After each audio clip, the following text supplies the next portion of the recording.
여러분 안녕하세요. 이건 박선옥입니다. 만나서 반갑습니다. 코로나로 인해서 모든 수업이 정규 수업도 온라인으로 진행되고 있죠. 부득이하게 여러분들 교실 현장에서 만나지 못하고 이렇게 온라인상으로 비대면으로 만나게 됐습니다.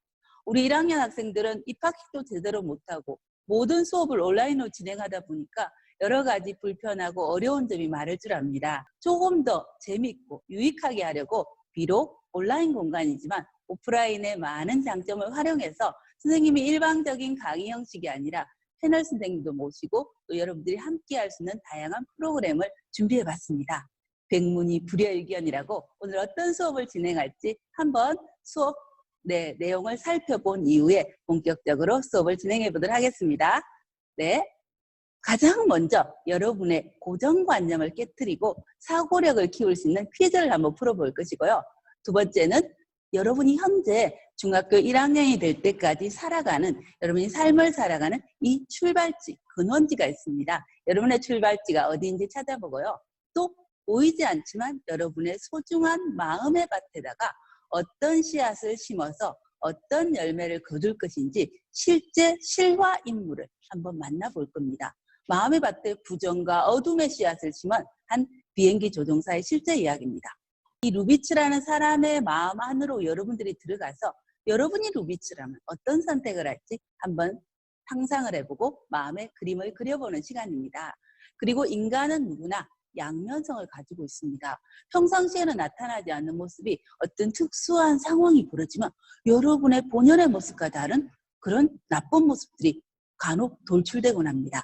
상황의 힘과 나, 과연 나는 이 상황에서 어떤 선택을 할지 직접 영상과 함께 만나보는 시간, 그리고 마지막으로 여러분의 좋은 마인드를 형성시킬 수 있는 작은 노력, 작은 시도 하나 배우는 시간으로 1교시를 준비해봤습니다. 그러면 여러분 미리 준비하신 워크북을 펼치시고 필기도구도 준비하시고 사고력 향상 퀴즈 풀 준비되셨나요? 네, 1번 문제 나가겠습니다. 이 퀴즈는 제품을 선전하는 광고 퀴즈입니다. 그런데 기존에 가지고 있는 고정관념을 가지고서는 정답이 보이지가 않지만 고정관념을 깨트리고 조금 더 한 발 뒤로 물러나서 사고를 하다 보면 정답이 여러분 앞에 밝히 보여질 겁니다. 자, 1번 문제 나가겠습니다. 네, 할머니가 커다란 화이트보드에 매달려 있는지 걸려 있는지 할머니가 있고 숲속에 커다란 네모판이 있는데 과연 무엇을 선전하는 광고일까요? 대부분 학생들이 행거라고 답했습니다. 옷걸이가 걸리듯이 할머니 옷이 걸려 있으니까요. 그게 바로 뭐라고요? 고정관념입니다. 고정관념을 한번 깨워보라니까요. 그러니까 또 평면 TV? 예. 첫 번째 문제이기 때문에 선생님이 힌트를 살짝 드리도록 하겠습니다. 여러분 가정에서 부지런히 사용하고 있는 가전제품 중에 하나입니다. 과연 네모나고 그게 뭘까요? 좀 어려워하시는데 첫 번째 문제니까 정답 한번 공개해 드리도록 하겠습니다. 진공청소기였습니다. 진공청소기의 흡입력이 너무 강해서 연약한 할머니도 확 빨아들일 만큼 흡입력이 강력하다는 것을 표현을 했습니다. 자, 이제 여러분이 어떻게 퀴즈를 푸는지 조금 감이 잡히셨나요? 두 번째 퀴즈 나가겠습니다. 네, 이번에는 여러분이 눈을 크게 뜨고 이곳이 어딘지를 먼저 한번 머릿속으로 그림을 그려보시기 바랍니다. 네, 센스 있는 학생들은 벌써 알아맞추는데요. 자동차 내부 모습입니다. 그런데 자동차에 뭐가 달려있죠? 뭐가 달려있어요? 거울은 거울인데 무슨 모양의 거울? 네, 구두 모양의 거울이 달려있는데 이 정도 선생님 너무 많이 알려줬어요. 자세히 보십시오. 한 번 더 생각하면 정답 보입니다. 저기 몇몇 학생들이 정답을 벌써 기록을 하고 있는 것이 제 눈앞에 펼쳐지는데요. 정답 확인해 보겠습니다. 네, 구두약 광고였습니다. 광택이 너무 우수하기 때문에 그 구두약을 쓱쓱 싹싹 바르고 나니까 구두가 마치 거울처럼 뒤에 따라오는 자동차의 모습이 다 구두에 반사가 돼서 보인 모습이었습니다. 자, 세 번째 퀴즈 나가겠습니다. 세 번째는 이제 아주 쉽게 풀 것 같습니다. 여러분이 몇 번 풀다 보니까 어느새 사고력이 쑥쑥 향상되는 모습이 본인도 감지했을 건데요. 네, 동그란 접시를 사이에 두고 한번 비교해 보십시오. 발자국의 모양과 색상과 선명도. 알겠다고요? 네, 확인해 볼까요?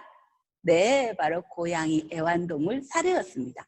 조그만하고 희미하고 발자국이 작다는 것은 조그마한 동물이었는데 이 사료에 영양가가 너무 높아서 이 사료를 복용하고 나니까 이렇게 커지고 발자국이 커졌다는 것은 몸집이 커지고 네, 건강하게 잘 자랐다는 겁니다.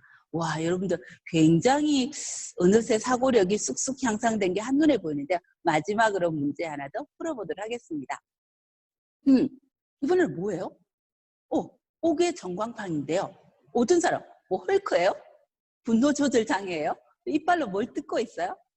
이걸 무엇을 선전하는 광고일까요? 도대체 뭘까요? 이빨? 입모양? 네, 정답 확인해 보겠습니다. 네, 치약 광고였습니다. 이 치약으로 양치질을 하면 치아가 튼튼해져가지고 이런 옥의 전광판도 뜯어먹을 수 있을 정도로 이빨이 튼튼해진다는 것을 묘사한 광고였습니다. 이렇게 광고 퀴즈를 통해서 여러분들의 사고력을 키울 수 있고 고정관념도 한번 깨트리는 작은 시간이 되었을 거라는 마음이 듭니다. 그럼 이번에는 여러분의 출발지, 과연 내가 지금 중학교 1학년이 돼서 친구들과 생활하고 또 가족들과 함께 생활하는 나의 출발지는 어딘지 한번 찾아가 보도록 하겠습니다. 자, 오늘은 소중한 마음밭의 관리라는 주제로 여러분들을 찾아뵙고 있는데요. 여러분들이 현재 지금까지 살아가고 있는 이 출발지 어딜까요? 정답이 벌써 화면에 나왔는데요. 네. 초등학생들에게 질문했을 때 학생들이 이런 답을 합니다. 선생님, 엄마 뱃속이요. 맞습니다. 여러분이 육체의 출발지는 엄마 뱃속이 맞습니다. 하지만 선생님은 단순한 여러분의 몸의 출발지가 아니라 여러분 어떤 일을 구상하고 계획하고 실행에 옮길 때 가장 먼저 떠오르는 것이 마음속에서 이렇게 해볼까 저렇게 해볼까 이게 나을까 저게 나을까 이렇게 해봐야 되겠다. 충분히 머릿속으로 그림을 그려보고 그림을 그린 것을 실제 행동으로 말로 옮기기 때문에 바로 여러분의 마음이 출발지입니다. 선생님 그래도 이해가 잘 안 돼요.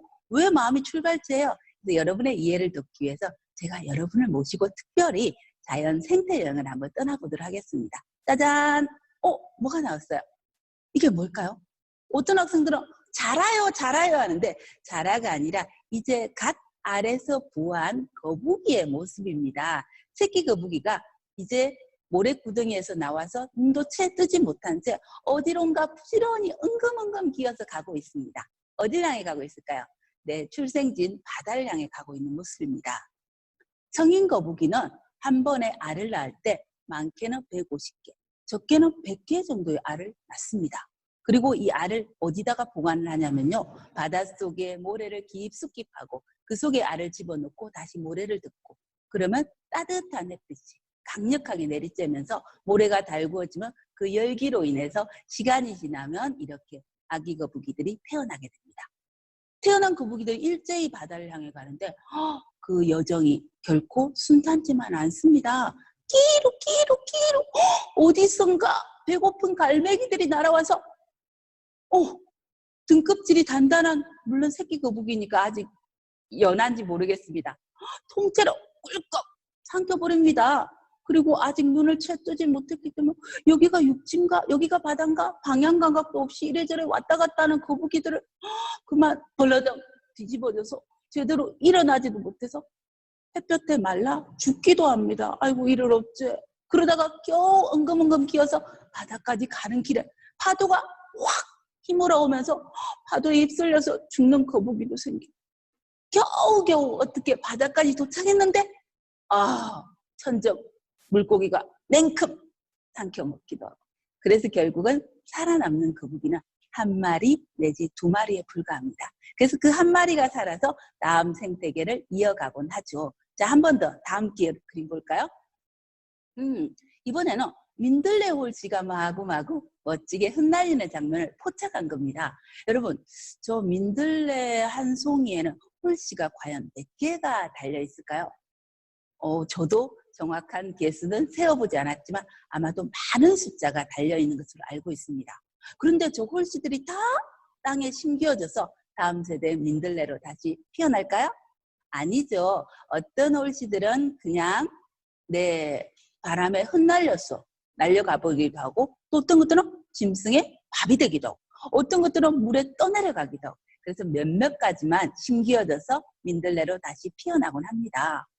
자, 그러면 가령 예를 들어서 만약에 그럴 경우는 없겠지만 이 민들레 홀씨들이 다 땅에 심겨지면 우리가 밟고 있는 땅은 온통 뭘로 다 뒤덮일까요?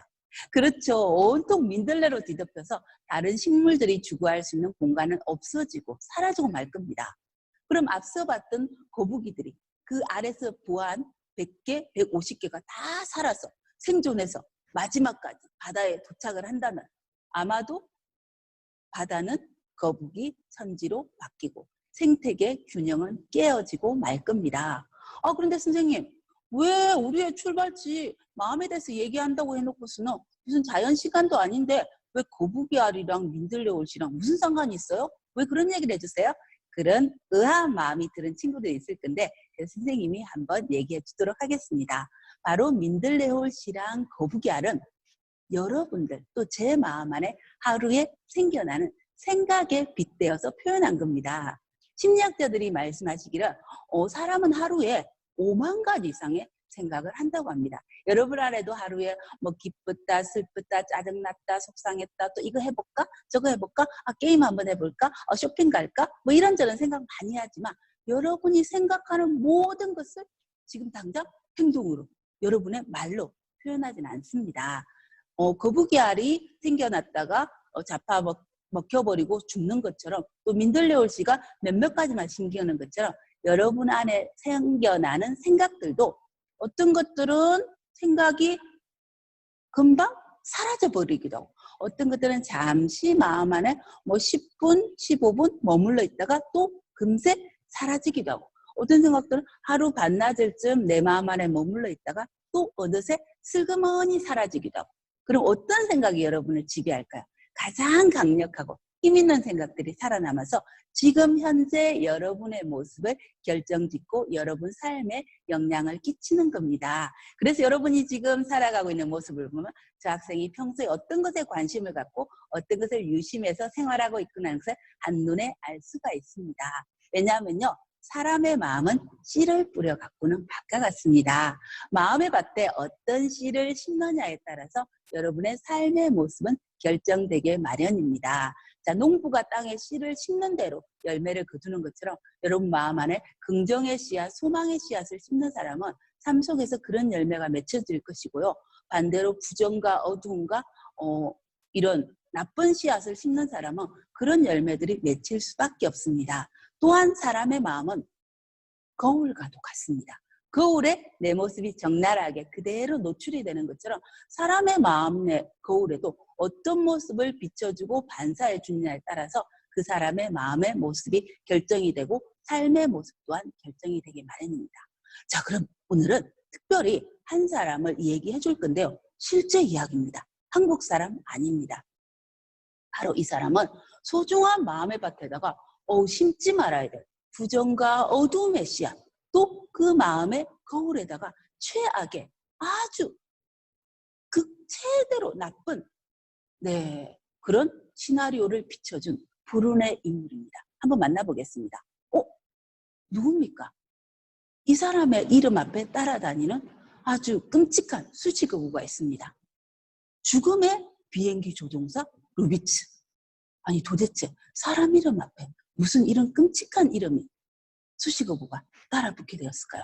이 사람은 2015년 3월 24일 날 독일 저먼윙스 여객기를 몰고 가서 프랑스 남부 알프스 지방에서 크게 대형 추락 사고를 일으키고 본인은 물론 모든 사람을 한꺼번에 죽인 비극의 주인공입니다. 자, 루비츠가 어떻게 해서 이런 삶을 살게 된지 지금부터 루비츠의 이야기로 한번 여행을 떠나보도록 하겠습니다.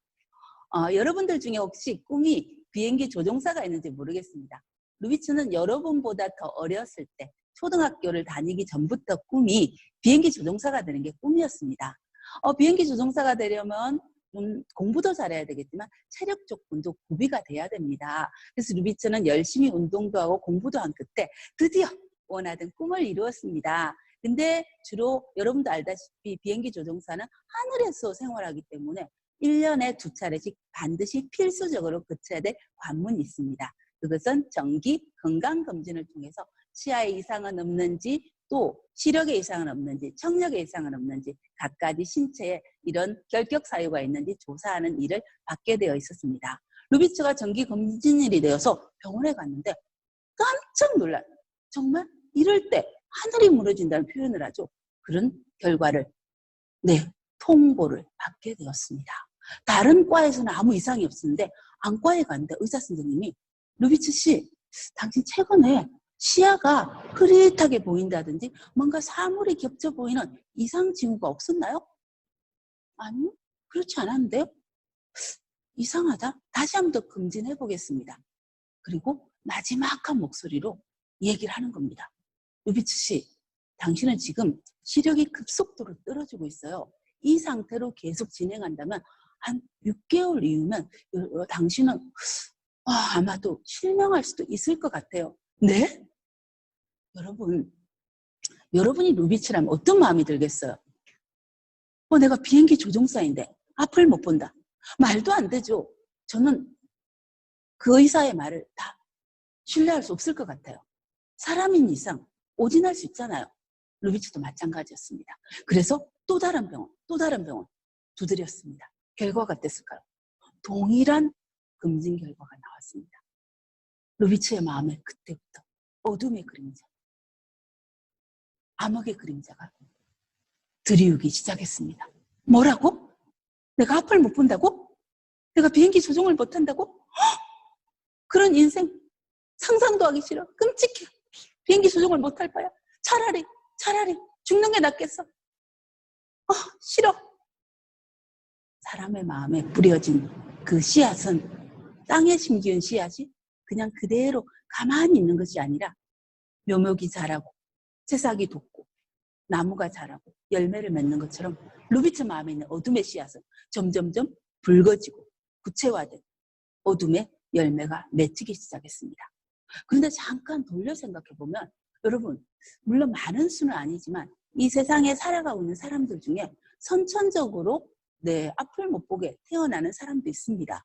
또 드물긴 하지만 후천적인 요인으로 이런 사고라든지 질병을 인해서 앞을 못 보는 경우도 종종 만나볼 수 있죠. 그러나 그들이 앞을 못 본다는 이유로 다 극단적인 선택을 하는 경우는 많지 않습니다.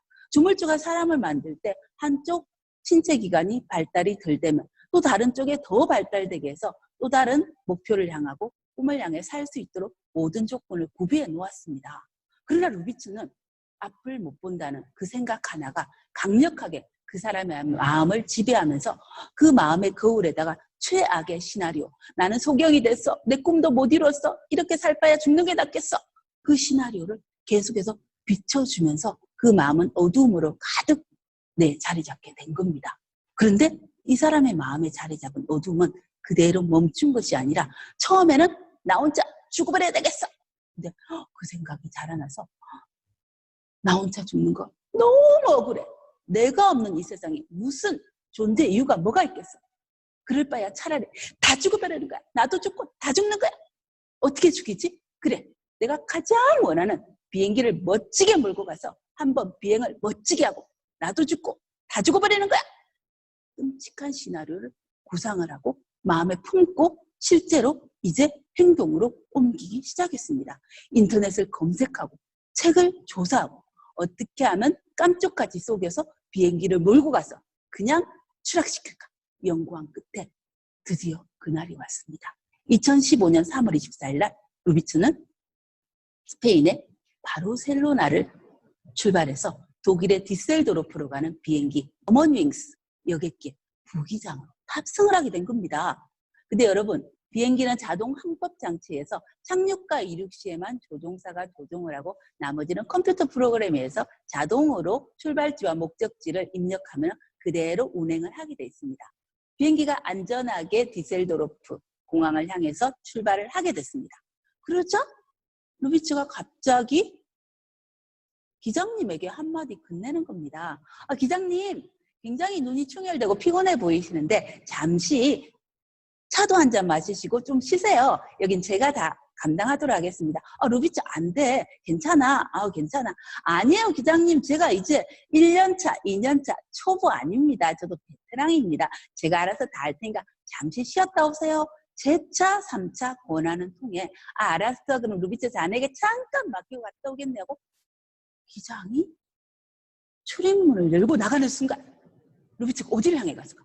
맞아요. 출입문을 향해서 문을 안에서 잠궈버렸습니다. 그리고 신속하게 몸을 움직였습니다. 어디를 향해 갔을까? 조종석에 앉았습니다. 그리고 떨리는 가슴을 부여안고 지금 바로 그 순간이야. 내가 그토록 꿈꾸던 그 순간이 왔어.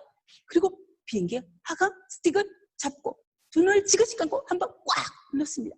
갑자기 비행기가 기체 이상이 온 것처럼 마구마구 흔들리기 시작하고 이상 징후를 느낀 기장이 마구마구 달려왔습니다. 문을 열려고 했을 때 문은 잠겨있고 마구 두드렸습니다. 루비츠 무슨 일이야? 큰일 났어. 비행기가 움직이고 있어. 아무런 인기척 들리지 않았습니다. 계속 소리 들렸지만 여전히 아무 소리도 들리지 않았습니다. 순간 당황이 돼서 기장이 작은 유리문 안을 보니까 이게 웬일입니까? 루비츠가 고의로 비행기를 추락시키는 음모를 발견하게 된 겁니다. 루비츠 안 돼! 안 돼라는 소리가 채 떨어지기가 무섭게 비행기는 루비츠의 손에 의해서 강제 추락이 됐고 알프스산 정상에서 여기저기 꽝꽝꽝 부딪히면서 산산조각이 나고 루비츠도 그 자리에서 즉사하고 승객도 또 기장도 모든 사람 다 한꺼번에 150명이 전원 사망하는 끔찍한 사고가 일어나게 됐습니다. 이후에 이 비행기의 블랙박스를 발견하고 사건의 전모를 조사한 결과 이 사건은 순전히 루비츠라는 사람이 고의로 모든 것을 계획하고 일으킨 참사임이 밝혀졌습니다. 루비츠라는 사람의 마음에 심어진 부정의 씨앗. 내가 앞을 못 보게 돼. 내가 내 꿈인 비행기 조종을 포기해야 돼. 내가 앞을 못 봐야 차라리 죽는 게 낫겠어. 그 작은 생각의 씨앗 하나가 자라서 그 마음밭을 관리하지 않은 그 결과로 인해서 본인도 끔찍한 사망을 당하게 되고 많은 이들을 죽음으로 몰고 간 그런 사건을 우리는 오늘 만나게 됐습니다. 자, 여러분, 이 사건을 통해서 루비츠라는 사람의 마음을 분석해 본 결과 마음밭을 관리하지 않은 이 결과가 엄청난 삶 속에 악영향을 미치는 것을 알게 됐습니다. 선생님의 얘기를 듣고 보니까 루비츠가 마음밭의 관리를 받을 수 있는 멘토가 있었더라면 1차적인 사고에 그치는 것이 아니라 좀 더 깊은 사고를 하면서 이런 대형 참사를 피할 수 있을 텐데 굉장히 제 마음도 안타까운 마음이 듭니다.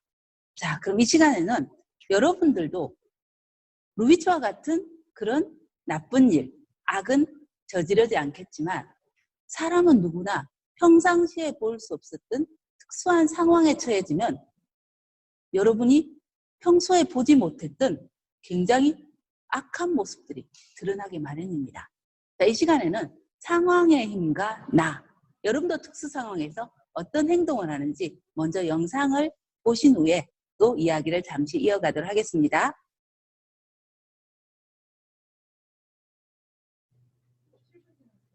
혼자 아무것도 모른 채 연기가 나는 방에 앉아있는 경한 씨. 드디어 경한 씨가 연기를 알아챕니다. 뭔가 심상치 않은 일이 벌어졌다고 느낀 경한 씨. 놀란 얼굴로 주위를 둘러보지만 방 안에 있는 다른 사람들은 계속 문제만 풉니다. 경한 씨 표정에는 당황한 기색이 역력합니다.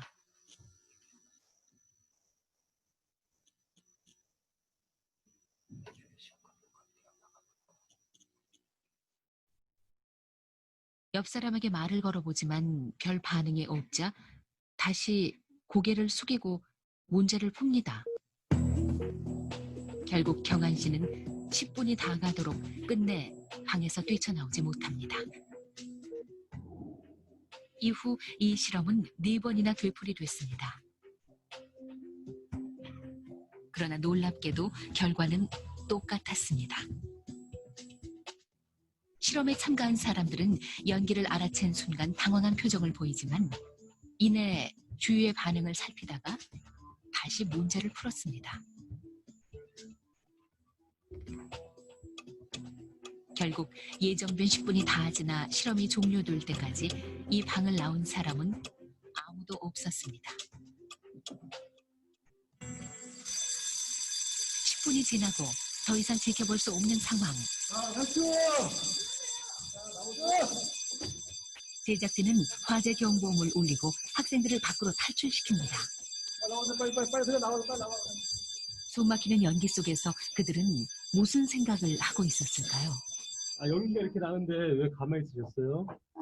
다른 사람들도 다 가만히 있어서 같이 안 나간 거. 여러 사람 섞여 있으니까 제가 이제 혼자 먼저 나서기가 좀 눈치가 보여서 솔직히 말해서 다 안 움직이니까 주위 반응을 계속 살폈어요.